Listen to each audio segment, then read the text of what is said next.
let's go. Welcome back into the Squishy Sport podcast. And today we're going to be, this morning, we're going to talk about the obvious fact that the big NRL news that's been happening around in the last sort of 24 hours. If you've been living under a rock or you're not sure what's happened, Payne Haas is leaving the Brisbane Broncos at end of 2026 to join the South Sydney Rabbitohs. Literally came so far out of the blue and it was just absolutely crazy.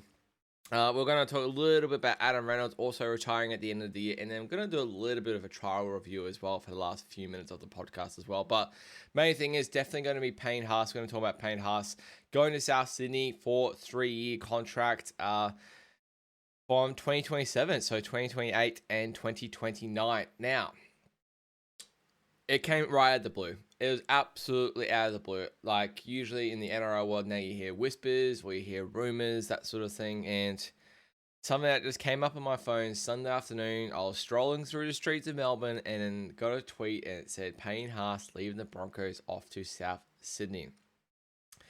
This was something I literally did not believe at first. Like, it feels like the Luka Doncic to Lakers NRL version of that kind of thing. And it was just like, no way. No way. Like, it's a fake story. It can't be true. And it later got confirmed by South Sydney. It later got confirmed by the Broncos. And it was just like, what the hell? The latest news that I knew of before that was that Payne Haas's management was going to be talking with the Broncos, I thought, after the World Club Challenge to discuss extensions and that sort of thing. And Wayne Bennett has just obviously pulled us something out of his hat to lure him to South Sydney. Apparently, Latrell and David Fifita were a big part of it as well. Obviously, we know that Payne Haas and Latrell have played Origin together, and then Fifita and Haas used to be at the Broncos together as well. Now, for me, I can't imagine just those two players. Sorry, my camera's straight. I can't imagine just those two players having that big of an influence that it led Payne Haas to go to a different state and a club and then just go to Souths as well. Then the second one was, okay, like obviously we're like Keano Koloamatangi is leaving South at the end of this year to go to the Dragons on a 5-year deal. What kind of money are Souths bringing for Payne Haas to bring him down to South Sydney? And I was thinking in the modern salary cap, if it's 3 years, you're probably looking at the most expensive player in the NRL around the 1.3 million mark. 1.5, I would have said. Honestly, close to 1.5 million.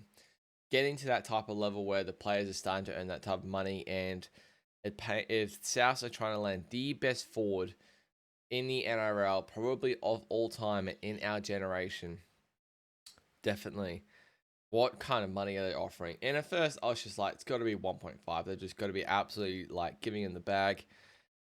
Now the news has come out. Apparently, it is the same contract, same amount, 1.2 million, which is still absurd amount of money, right? Absurd. And I'm not sure what Koloamatangi was on, but obviously definitely an upgrade from Koloamatangi. And 1.2 million, 3 years. It just makes you think. And I was listening to the bloke in a bar with Kempy talk about this, and it's just like, what were the other sort of differences in the contract that actually led Payne Haas to go from Brisbane down to South Sydney? And like, let's start there. And obviously, I think I'll start there and then I'll get into the next thing. Because the first thing is, sounds like there's clauses in the contract, right? There's R360 clauses in the contract. We know that Payne Haas has been lured to go to R360, the Saudi League, last year. There were rumours that he had signed for it. There were rumours that he's definitely going to go. Then that's fallen underwater for a couple years. I believe R360 is going to be starting in like 2028 or 2029. If I was to have a guess, I would actually say Payne Haas doesn't see out his contract at Souths. That is just my first initial thought. I would be thinking with the clauses that he's got in his contract that he can go to R360 and get out if he needs to. I would think he's going to play 2027, 2028. I don't think he'll be there for 2029. That is no source. That is just a hunch feeling. I don't think he'll see out his 3-year contract there at South. If he does, fucking good on him and fucking good on South that They've managed to pull that off. I can't see him spending longer than 3 years at South, considering the other players that they have in the team. You'd think Fafita in the next contract will probably be going up to more money. Dry Gray is going to want more money. Obviously, he signed a contract in the off season. You're probably going to have another 7 or a 6 that's coming through. You've still got Latrell there. You've still got all these type of players there that are going to be needing big money. Campbell Graham, obviously Alex Johnson will probably be retired by then. All these things, like, are they going to have a better number 9? Like, Cheese might want more money by then. It's going to be a huge sort of, I guess, clusterfuck for Sydney, South Sydney, in the next sort of 2 to 3 years when it comes to that. But obviously, the way they're approaching this is they now think, obviously, they may think they're a premiership team this year, but they are definitely thinking for the next couple of years, 2027 and 2028, they are a premiership caliber team. Sorry, I just knocked my camera there. They are a premiership caliber team, and you can't disagree with that. You definitely can't disagree with that. They are now in a position where they now have the best forward of all time in their front row for contractually the next 3 years from after this year, which puts them in a huge position to go win a premiership, considering when you've got the likes of Dry Great fullback.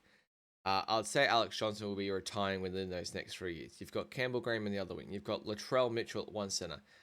We'll talk about Jack Wine in a little bit and who's going to go. Cody Walker's probably going to be retired. You've got like Jamie Humphries there as well. You could be having another 6 coming through. You've got like Cheese and Mamazelos there. Do they go for another better number 9 there? You've got Dave Fafita. You've got Jai Arrow there as well. You've got Carlos Duncan. He's probably going to be on more money come then. It's an absolute stacked team now when you look at that team in 2 to 3 years' time. And as long as Wayne Bennett's there, they are a huge, huge chance of being a premiership threat in the next couple of years. And I can't see them not being close to favourites next year now for the premiership and the ongoing years. It just completely switches the wheel for South. It's a massive, massive, massive signing for South. Like, massive. You can't like almost describe it in words. Like, obviously, I'm talking about it now. You can't like write it. That a fact that a player this big, you just generally don't see them leave a big club that is Brisbane to go to another big club as well. Like, you just generally see them as a one club man. And like, obviously Fafita going to the Titans was huge, but Payne Haas is on another level of player compared to Fafita. We're talking about one of probably the best players in the NRL, easily top 3 going on in the NRL at the moment, and probably is going to go down as the best front rower of all time. And I'm not sure what it was from Payne Haas's view, whether it's a legacy thing, whether like his dad is a massive South fan, which could have been a bit of a lure. Is he wanting to obviously do it for his legacy? Is he wanting to win another premiership with a second club? Is he wanting to, go down the Glenn Lazarus sort of route and, yeah, as I said, win another premiership with another club? Potentially. We know he represents New South Wales in Origin, represents Samoa now in internationals there. And it's just massive. Like, it's just, you can't honestly have expected this to happen. And Brisbane Broncos are a huge club. They're probably the biggest club we have going around, apart from like maybe someone like the Roosters, but probably the biggest club going around in the NRL. They get the biggest crowds every single year on average to their home games. They are the premiership winners of last year as well. And they're just a club that everyone generally likes to go to. You're going to have big players there all the time.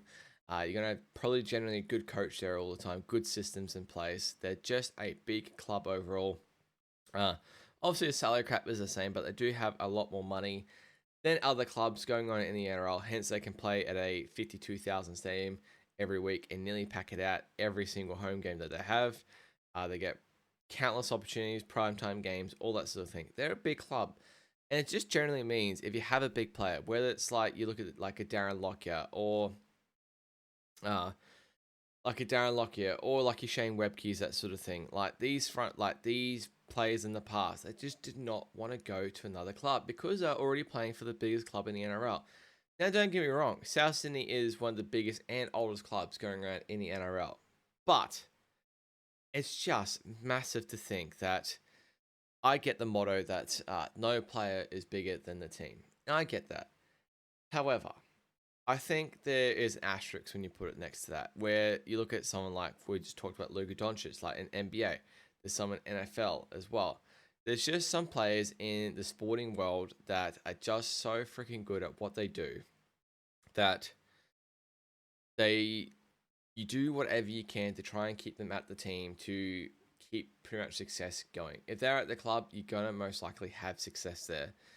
And Brisbane Broncos with Payne Haas were a very hard chance of low chance of not competing for a premiership year in, year out. Like I said, they won it last year. They got close in 2023. And it's just bonkers, man. It's just bonkers. Now, the next thing I want to talk about, going on from that is why. And so the two players I want to say about the Broncos is Reece Walsh, and Payne Haas are your two players at that club. You pretty much try and do anything you can to try and keep them at the club. We actually know Reece Walsh took a pay cut to stay at the Broncos so they could keep players like Renault, like Payne Haas, like Paddy Carrigan there. And now it's sort of, not in a way, come back to bite him, because I know as long as Reece Walsh is there, they'll have success and they'll find a good replacement. It's big, massive opportunities for Xavier Willison to step up next year. But I just feel like if you're the Broncos, you look at that and you go like, there's two players on this team that have to stay at the club for the rest of their careers, and that is Reece Walsh and that is Payne Haas. This will probably go down as one of the biggest NRL signings we have within the next 20 years, I'm thinking. It's probably the biggest I've had in my lifetime. The only one I can think of is Cooper Cronk going to the Roosters for 1 or 2 years at the end of his career there. Obviously, he built his legacy at the Storm, though. He had 1 or 3 premierships there, and Roosters got him. So you can kind of understand that in a way. This is just a massive shock. It's just a huge shockwave through NRL, and one that stayed quiet. And something I actually really like, the fact that it stayed quiet for a really long period, until it got released. As I said, usually you hear rumors, usually you hear whispers, and it's like Payne Haas is going to the Roosters, Payne Haas is going to R360. There's always rumors, especially for a big name player like Payne Haas. And for this to just come out, and for me in one tweet to see it, and just go bang, Payne Haas is going to South Sydney in 2027 on a 3-year contract. It's just like, whoa. Big bombshell has just dropped. Drop everything that you're doing right now. For me, it was walking through streets, hang on, let's stop, post about it, scramble, message all my mates, message all the group chats. Payne Haas is leaving the Broncos. Unbelievable, just crazy scenes, right? So the next thing I want to bring up is how are Souths affording this? How are Souths with, you look at, spoke about Jai Gray, Latrell Mitchell, Alex Johnson, Campbell Graham, I think I mentioned Latrell, Jack Whiten, Cody Walker, Jay Humphries will be on better money soon, David Fifita, all these players, right? The list goes on. And for me, I've heard this from a mate who is a South supporter as well.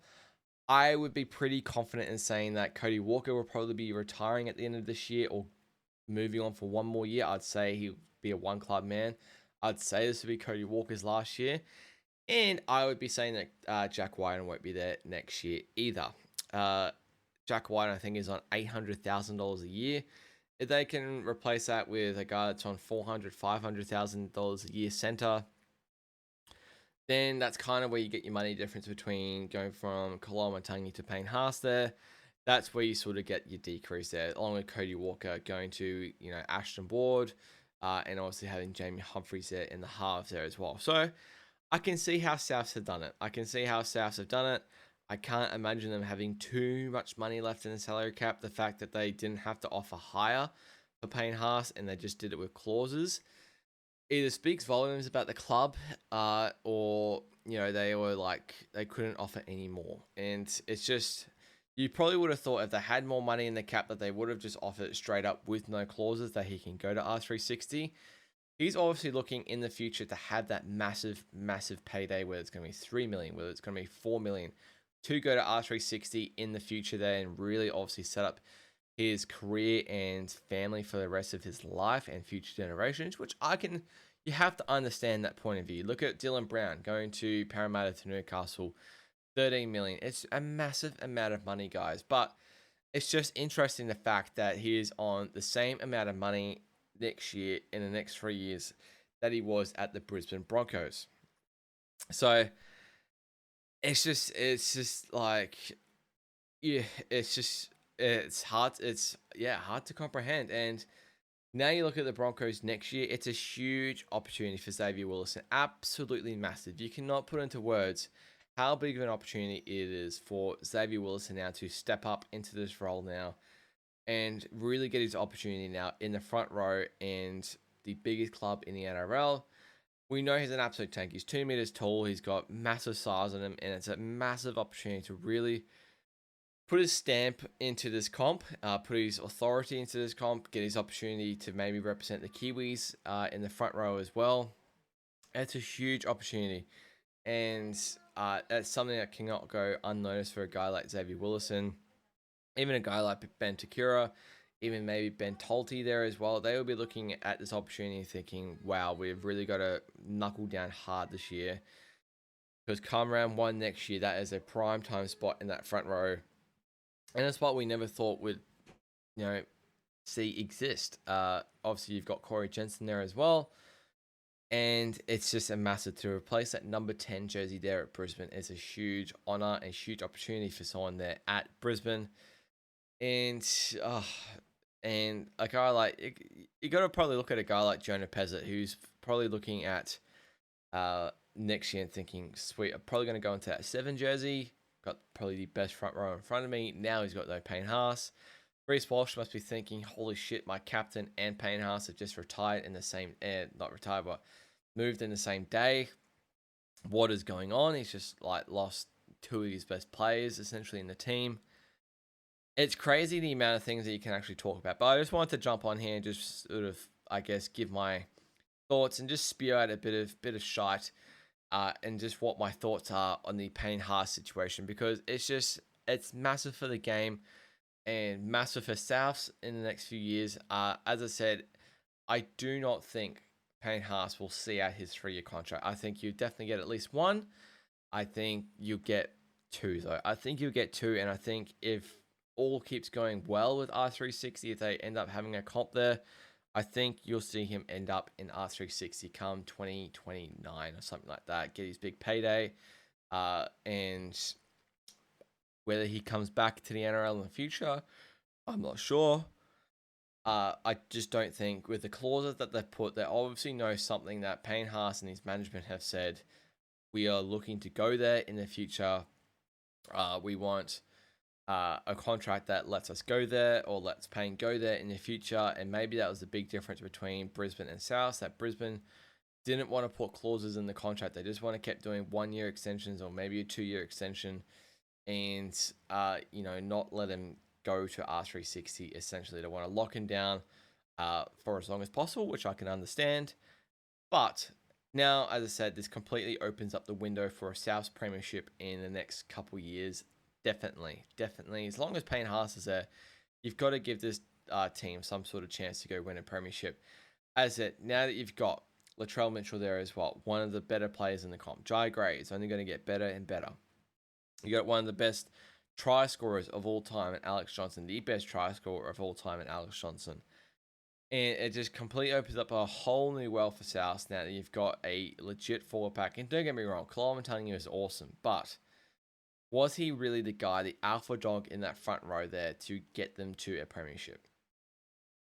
Yes, but no. We're talking about the best front row of all time here in Payne Haas. So massive get for South Sydney, massive loss for Brisbane Broncos. As I said, I think you only see out 2 years of his contract there, but yeah, huge news. Other thing I want to bring up is the same afternoon, literally in that evening there, is Adam Reynolds has announced he will be retiring at the end of this year. Absolute stellar career. I'm not sure when he made his debut in the NRL. I think it was around 2010, 2011.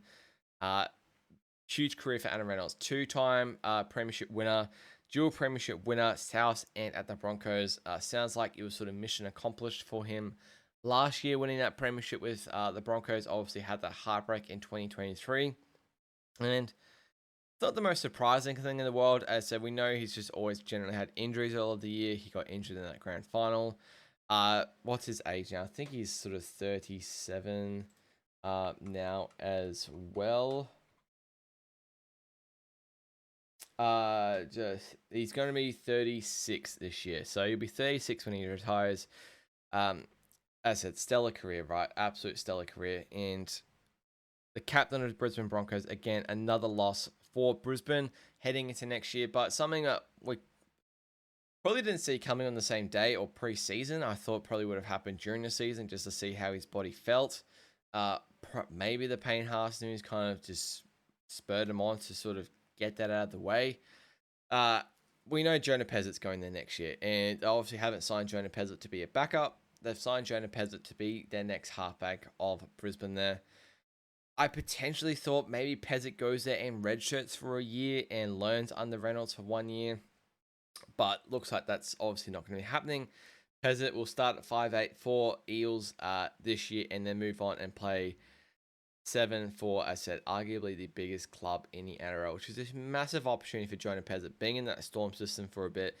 Obviously stuck behind Munster and stuck behind Jerome Hughes. They now gets his opportunity now to be the starting 7 at the Brisbane Broncos next year, which is massive, right? Absolutely massive.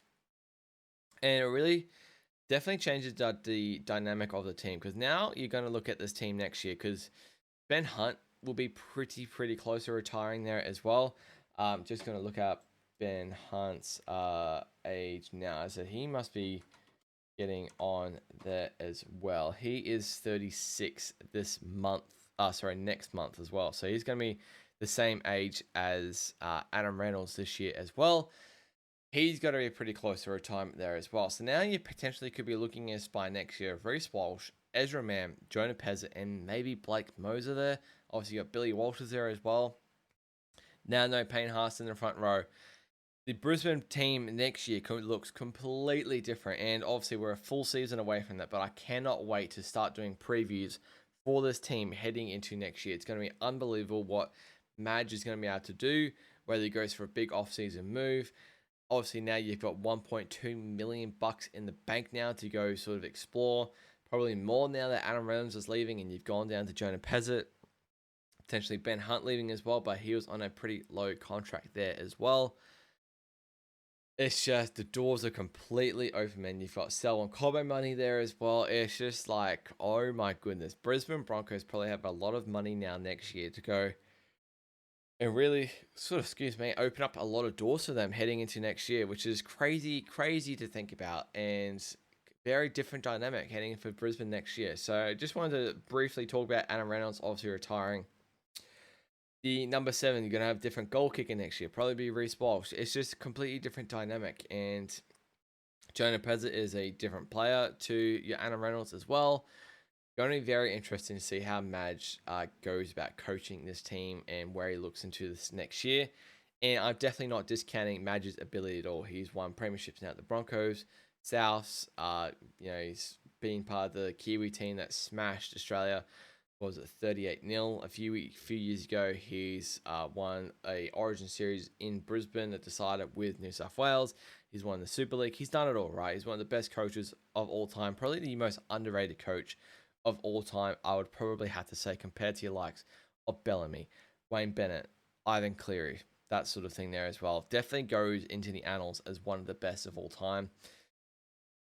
Yeah, it's crazy what has happened in the NRL sort of in the last 24 hours. That's pretty much my thoughts there on Payne Haas and the NRL situation there. Now, what I want to do is just briefly touch, I'll give you a little bit my review on these sort of NRL games that we've just had on the weekend. We had 2 trials. Footy is back. So freaking good that footy is back. We had 2 trials, Bulldogs and the Cowboys, and Knights and the Dragons. Now, Bulldogs did put out a full sort of Reggie's team, right? A lot of players, I don't think any players that are going to be in Vegas played this game at all. which is good. We got to see sort of a lot of up and comers play, get that opportunity sort of at that NRL kind of level there. On the Cowboys side, that sort of first 20 to 40 minutes, they did start some NRL players. They did have your likes of, Jackson Purdue playing. They did sort of have Robert Derby playing, Zach Labart, Jackson Barlow there as well. Jackson Purdue we spoke about, even Jack Clifford there a little bit as well. Thomas McKaylee, who was captain, which was really cool to see. Helium Lukey, first game back in easily over a year, got injured in the preseason last year. A lot of the names on this one we're seeing play an NRL level, right? Where it's Kai O'Donnell, where it's Sam McIntyre, where it's Zach Herdigan even, Caden Lars. A lot of these sort of guys that we've seen, even Wirren McGregor, we're seeing sort of play at these sort of level before. Now, I just want to give a couple standouts. So I thought Robert Darby, despite his he has hot and cold, he's diamonds and rocks, baby. He did score 2 tries, thought he was pretty solid there on that wing there. Again, had a couple drops. Zach Labour, I thought was very solid. I didn't get to watch all of this game, but I did definitely watch the most part of it there. I mean, Jay Clifford, this is an interesting one because we've heard throughout all of the preseason that Jackson Purdue is going to be in the 6th role for Cowboys there. Then you go watch this game. I get it. It's just a trial. It's the first head out of the season. You watch Jackson Purdue and Jake Clifford in the halves here. And Jake Clifford, man, he was the better half in this one here. He was the better half in this team here. Jackson Purdue, he was okay. I don't think he was amazing, though. And it just kind of leads you to think, is Jackson Purdue either not ready to go in the halves yet? Is he better off playing more games in the center role there? Maybe another year. He's only really stepped into this comp big time sort of last year where he stood out at center. It kind of gives you, I guess, Fletcher Sharp sort of vibes in a way. I wouldn't put Purdue on the same level as Fletcher Sharp, but I'm going to touch on that as well in the next game. And is Jackson Purdue just a good 1 or 2 years away from being, I guess, mature enough to be stepping into a halves role? Is he better off just being in a center role there? We can absolutely kill it. He's such a good ball runner. He's very threatening. And have Jake Clifford and Tom Dearden there in the halves. I can potentially see it happening during the year, 100%. I think they'll put Purdue in the halves to start the year in Vegas. However, if it goes to shit, which I think Todd Payne will be under a bit of threat this year, I can definitely see the Cowboys going with Jake Clifford and Tommy Dearden in the halves. There's definitely one sort of the standout that I sort of got from that game there. That Purdue didn't look too comfortable. I get it. It's just a trial. It's just a trial. But you can't deny that Jake Clifford looked pretty comfortable there in that 7 jersey. Looked very, very good. What were his sort of stats there? If I sort of go across, I think he had a couple assists. Sorry, I have to scroll right down, which is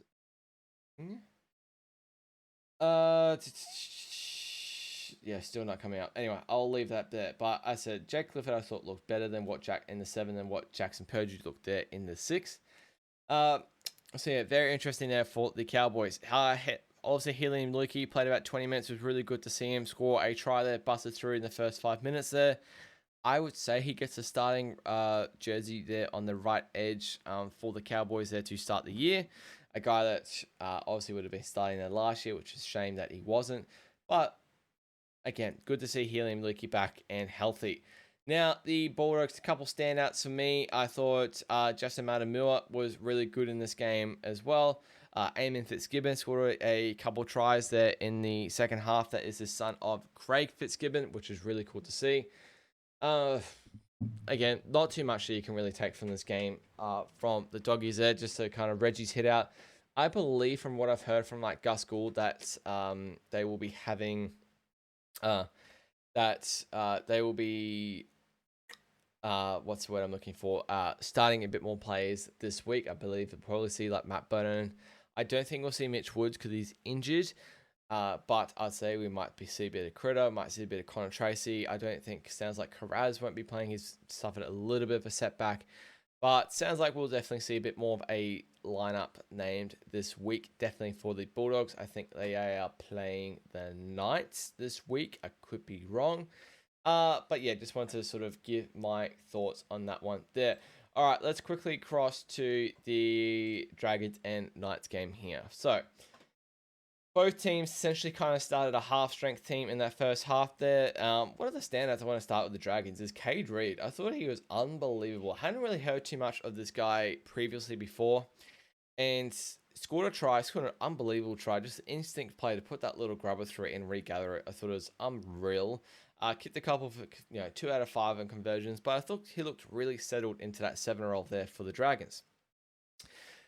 And I haven't really heard of Cade Reed too much in the NRL sort of world. My main thing with Dragons is I thought they had back office issues because they'd let Jonah Glover go, who had been playing for the New South Wales Cup Dragons team for the last 2 seasons and taking them to grand finals and that sort of thing. And as I said, I thought it was interesting that Jonah Glover left. But now you've got the situation, and obviously there's a bit of... Obviously you got Atkinson in the Haas with Carl Flanagan there. Maybe I could be wrong. Maybe the future isn't so bad for the Dragons at the moment, where they've got Cade Reed there ready to come through if needed. He's probably obviously a good year or 2 away from NRL sort of level, but that trial really did prove that he's got potential for sure, and he's got the instinct there, and he little handy number 7 there. So I thought I was really impressed with Cade Reed there. Obviously Setu too took an intercept there. I thought him and Farley were pretty solid there. Platu there, obviously on the wing there as well. Now, all of this says 80 minutes. We know all of these guys did not play 80 minutes. Toby Catchman played the first 20 minutes. I thought he was pretty solid. Ryan Catchman there as well. I thought he was pretty solid there on the edge. Again, I was sort of watching this game a bit off and on there. Probably wasn't my main talking point with the Dragons because we kind of know how they'll line up, I guess, in round 1. The main thing, I guess, is Setu 2 on the wing there over David Farley there. Most likely, we'll probably see Christian Tuipulotu starting on the wing there. Come Vegas, we heard he's come back from an injury, but sounds like he's going to be healthy enough there as well. I would say now that the start of Setu 2 on the wing, obviously rules out Tyrell Sloan of a wing slot in Vegas there as well. But my main thing is I want to talk about the Knights because they started Fletcher Sharp at 5'8", Sandon Smith at the halfback there as well. And I thought, apart from that chase down from Cade Reed, who I forgot to speak about that. Cade Reed chasing down Sandon Smith. Man, the Knights, they've got a hard decision to make. I'm not sure where Holbrook's already got it locked up. He knows exactly what he's going to do. But, man, they are in a pickle, I think. They have got a tough freaking decision to make because Ponga is obviously going to be your fullback.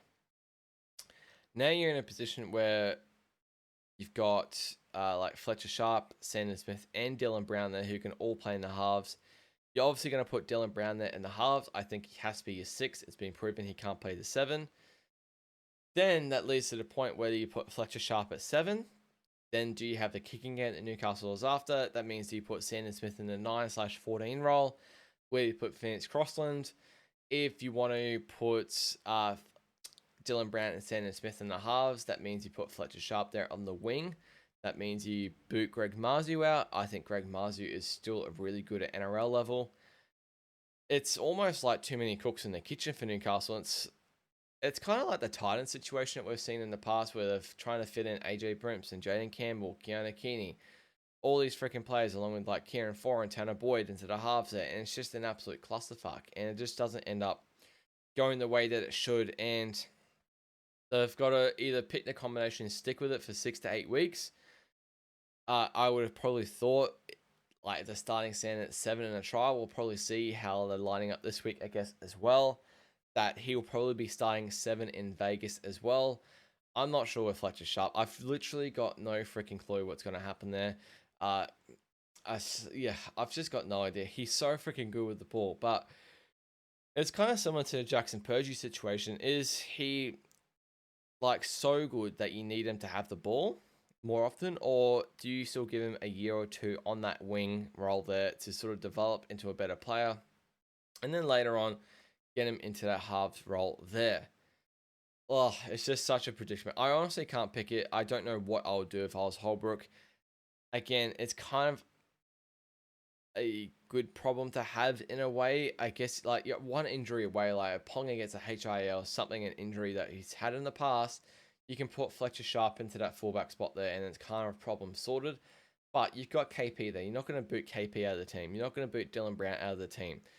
Now you've essentially got one position there in that halfback role to either give to Sandon Smith, who will most likely be goal kicking and be more of a game manager and be that guy that kind of settles it down. Still has a strong running game, I think. Then you've got to put Fletcher Sharp in the starting team because he's way too threatening with the ball. That means probably booting Greg Marzhew at the team, which is something I don't entirely agree with because I think Greg Marzhew would start on the wing for a lot of NRL teams. It's just a freaking predicament. I've just got no idea. But going on from that, I thought Trey Mooney was very solid in the front there. Jermaine McEwen was late ruled out of this team pre-game, which is a bit of a shame. Thought Thomas Cant really stepped into that role really well. I thought Frizzell was okay as well. And then Brodie Jones, I thought his replacement for Thomas Cant, he was really solid. They both scored a try there, which was really cool to see what that right edge is going to be able to prove there. Thomas Cant also kicked a conversion, which I thought was really odd. I had no idea he had that in him. But just wanted to give you that sort of review on the trials. I'll be able to watch most of the trials this weekend coming. I'll be watching the Warriors trial for sure. We've got trials on Thursday, Friday, Saturday, and Sunday. Oh, deep sigh of relief. We're freaking back. So freaking good. Even though it's just trials, but what are we, sort of 3 weeks away from Vegas now? It's all coming very nice and close, and I absolutely love it. So there you have it. There's my sort of review of the trials. Just a little debrief there. Mainly talking about Payne Haas and Adam Reynolds a bit there. But let me know what you think of this Payne Haas situation. Do you see him seeing out his contract, 3-year contract at Souths? I don't. If you do see him seeing out the contract, do you think he goes to R360 after the 3 years? Do you think he goes to another club? Do you think he stays at Souths? Let me know in the comments what you think. Let me know what you think about this Broncos team for next year because it's very interesting now with their spine now. But yeah, that will do it. I'll love you and leave you. I'll be back for the trade room, obviously, later this week there. Obviously, we've got no more NFL, so I'll be doing more Supercoach content now. But that'll do it for me. Thank you so much for watching, and cheers.